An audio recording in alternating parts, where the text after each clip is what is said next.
Hi YouTube, it's me, Neve. I'm back again. I just came back from Iceland. It was very nice. I stood under some waterfalls and did a bunch of stuff that was in nature, and it was really fun.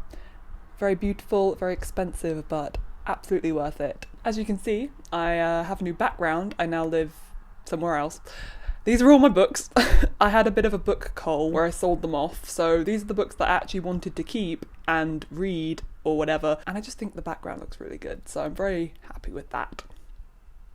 Anyway, today, my little petit pois, I am going to do a video about autism and dating. And before you all think, oh, I'm going to learn some salacious details, I am not going to include any salacious details because I am not that kind of person, and also it's not very fair on the other people involved, so this is just going to be my experience as an autistic person navigating the world of dating, my opinions on dating, like how it all happened, and any tips for people that are currently in a relationship or wanting to date autistic people, how they can help accommodate us, because we are individuals with very particular needs.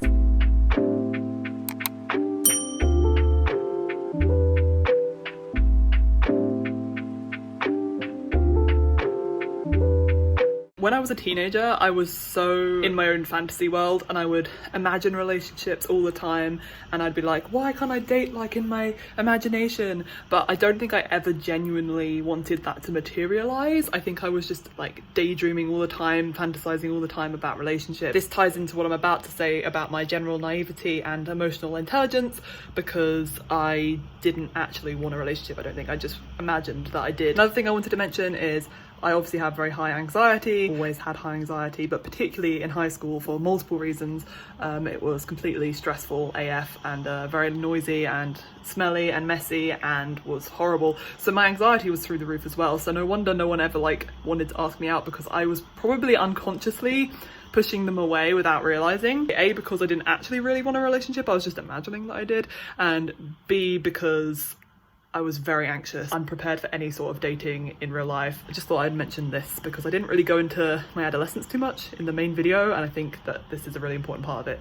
So yeah, thanks for watching. If I'm being very brutally honest, I was very naive, and I think that's a very common trait of autistic people. We tend to see the good in people, but we also are very gullible, we're easily influenced. So I first went on a date in college, sixth form college in the UK, which is when I was like 17, I want to say, and I wasn't really feeling it, to be honest. My mum and I often talk about this in her talks. I'll link you to a video that we did recently where I think we mentioned that we do talks. I don't know. It's a very good video though. I feel like my emotional intelligence, I don't know if that's the right phrase, it's probably not, but I feel like my maturity is quite behind my intellect. So like, I'm quite an intelligent person, but I think emotionally I'm not very mature, and I think there's been, maybe up until very recently, like the last 2 years, sort of a delay of my emotional development. I was very naive, and I almost was like, I felt like a child still when I was 17, 18, whatever. It didn't feel right that I was in a relationship with someone. So this relationship only lasted like 2 weeks or something, which is fine, because to be honest, I was kind of relieved when it was over. I wasn't really feeling it. It was not in my current vibe at that point. So essentially, I then went to university. I studied English. I had a great time. It was very fun. Did I go to any parties? No. Did I even drink at this point for the whole of university? No. Did I have any friends? Not really. I knew people in my classes. What has this got to do with anything? Well, I couldn't meet anyone today in the first place, and also I just wasn't interested. As soon as someone would like flirt with me, which to be honest is a whole other video because I have no idea if you're flirting with me. I am very bad at determining that. I can't read other people's intentions either, so I wasn't entirely sure how to respond in these situations. Yeah, no relationships in university either. If I'm being frank, I was quite depressed through most of uni, and I had quite bad OCD, and my ADHD had only been diagnosed when I was like 19 maybe. So I was really struggling with deadlines, with like the essay writing situation, so I had a whole lot going on anyway, so the whole dating thing was like not even in my radar. It was making me sad, still thinking like, why am I not in a relationship or whatever. It just seemed like I would never be in one. And I wasn't sure if that was a good or a bad thing. I wasn't sure if that was something that I wanted. As you can see, the growing theme here is that I don't know what I want. Then, for completely no reason whatsoever, I hit 21 and I was like, you know what, I'm just gonna join Tinder. What a great idea. Now, I'm not gonna diss anyone who's met their partner on Tinder. I actually know quite a lot of couples that have stayed together, that I've met on Tinder, and like 2 of them are getting married next year, so that's really cool. It can definitely work, obviously, but for me personally, I think Tinder is a place that the autistic person should enter with a lot of caution. People aren't presenting themselves as they are in person, obviously, because they're just texting or sending pictures or whatever. As I mentioned previously, autistic people are extremely gullible, extremely easy to be taken advantage of, which means that quite often we're in situations where we're quite vulnerable and we don't realise it, so we end up being taken advantage of, basically. If we can't tell the signs that someone's flirting with us, if we can't tell all that shtick, then obviously we're not going to think anything's wrong, and we're going to think that we're fine and that this is a normal relationship behaviour and that this is what being in a relationship is like. It's just the autistic person either doesn't have a frame of reference because they haven't dated before, or they just don't have the theory of mind to connect with the other person and be like, oh, this is not a normal behaviour, or like a healthy behaviour, I should say, which can be quite dangerous, obviously. I'm going to turn quite serious now. A lot of autistic people end up being assaulted, sexually assaulted, emotionally manipulated. We don't have the same signals that something is dangerous or threatening as neurotypical people do. It can put us in extremely difficult and traumatizing situations. So if there's anything you take away from this video, I really want it to be a PSA that if you know an autistic person in your life and they seem to be in a relationship and you're not entirely sure if the dynamics are healthy, please gently intervene or ask them how they're feeling, because they may not even know that they're feeling scared. Like, they may think that's what love is, because often we also have alexithymia, which is the confusion of feelings, so you don't know when you're feeling something or what you're feeling. Some autistic people will not identify that they're in a dangerous position. I don't really want to segue out of that serious section with this part. I ended up dating a few different people via Tinder. Thankfully all the dates were pretty benign. It was okay, you know, it was fine. I again wasn't really sure what I was doing. I was sort of like improvising it, I guess. So after these few dates, I did end up in a longer term relationship with one of the people that I found, is that the right word? Discovered, like a rare specimen, on Tinder. And this lasted for 2.5 years, this relationship. And looking back on it, I definitely think there were signs that this was not going to last, because as soon as I would bring up my autism, or autism would come up in conversation, which came up eventually, you know, as it had to, parts of my life were very heavily dictated by it. So like, if we would go to parties or pubs or something, sometimes I would just mentally check out and be like, I need to go outside, I need to like go home, I can't deal with this. It was too overwhelming. There was lots of sensory stimuli, and particularly if there's elements of unpredictable behaviour, so if people are drinking, they might be more spontaneous and then do things that I don't like etc. So basically, whenever the topic of conversation would change to autism, this ex-partner of mine would not be pleased with this conversation. He would immediately try and change the subject. He would not want to talk about it. Also, on hindsight, I think I definitely was, and I think this is quite a typical autistic thing, I was sort of not changing my personality, but adapting my interests to kind of suit my partner, which does happen, unfortunately, quite often. For autistic people, we don't really know a sense of identity for a long time, and we try and mask and fill in the blanks with partner's interests, for instance. It's just suddenly got really dark. So I would try and like the same genres of music that this person liked, and I do like metal music, but I would go like crazy into metal and like really want to listen to metal all the time. I was doing it primarily to impress my partner, particularly in the beginning. As the relationship sort of progressed, I realised, yep, there's definitely thunder. That's brilliant. This video is great. As the relationship progressed, I realised that I was no longer masking as much, because the mask was coming off, because I felt more comfortable feeling myself more, and I didn't feel like I had to pretend to have the same interests as this person, and blah blah blah.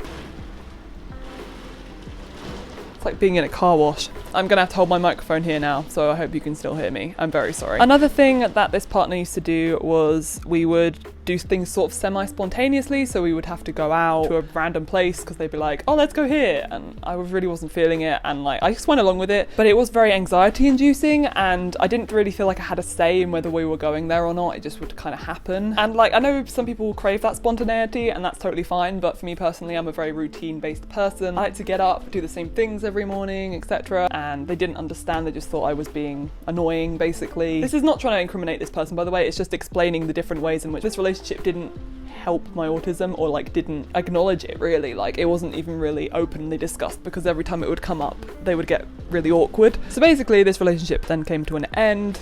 Boo-hoo, whatever.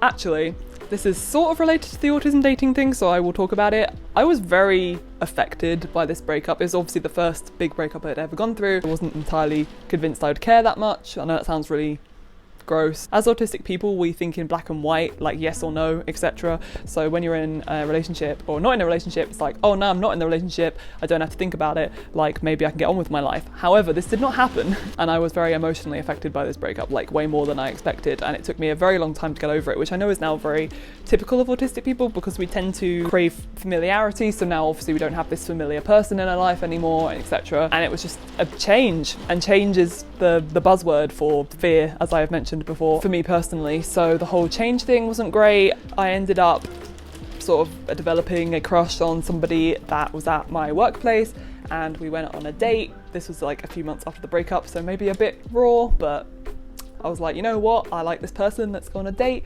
And it was amazing, and we went to a lovely marina, and we sat down outside in like this cold, like nice quiet area. Sounds a bit depressing, but it was actually very nice and romantic. And then we went to see The Joker, which is like the best film ever. I don't know how we managed to luck out on that. Not the best film ever, I'm sorry, but you know, out of the superhero films I've seen, don't come for me, superhero fan people. And I'm still in a relationship with this lovely man. His name is Reese, and he's lovely, and we now live together. I think the moral of this short story is that if you're gonna meet somebody as an autistic person, I think it's a lot safer to sort of develop a friendship into a relationship, because I'd known this person at work for a million years. So when we finally got together, it felt like natural. It just felt like stepping in the right direction. So what are the morals of this video? The morals are, autistic people don't like change. So if you're gonna date an autistic person, please let us know if there's going to be something spontaneous maybe going to happen. We like to know concrete answers. We are very anxious when it comes to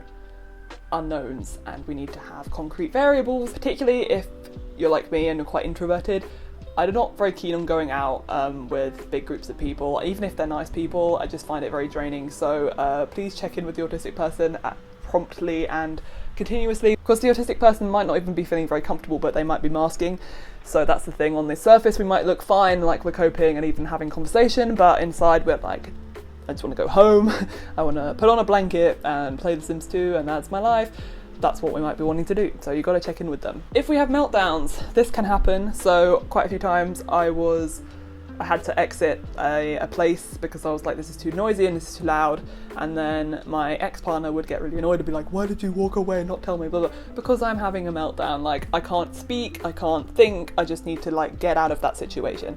And you've got to understand that that might happen, and that meltdowns happen in different ways for different people. But for me personally, that was my sort of my default. Apparently when I'm really, really stressed, is I have to like immediately exit the situation and make sure that I don't look back and I'm just like, I'm going, which I know is not very safe either, particularly if you're not thinking straight, but that's just apparently what I do when I melt down. So be prepared for meltdowns. Number 5, I've forgotten what number I was on. Please treat us with respect. And also, often autism is an interest of the autistic person. I found that happens quite a lot. Indulge your interests, indulge your passions, whether it's autism or not. Just make sure that you encourage your interests and make us feel wanted. We may have particular ways of doing things, we may have particular meals that we like, and we will have the same food every day, and this is not a reason to try and change their routine. We love routines, leave our routines alone. Hashtag leave our routines alone, please.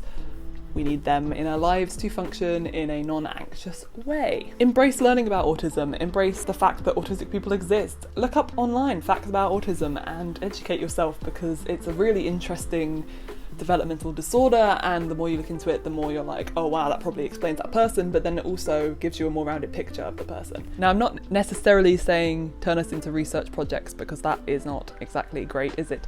But I mean, just kind of explore autism and learn about it. It's quite very interesting. A lot of autistic people are queer or they are asexual. There's a very high percentage. I mean, some autistic people just don't want to date. Appreciate an autistic person's wish, whether they want to be intimate or not. We are very unique, beautiful people, and we deserve all the love in the world. Thank you for watching, as always. Remember to like and subscribe. Thank you for watching again.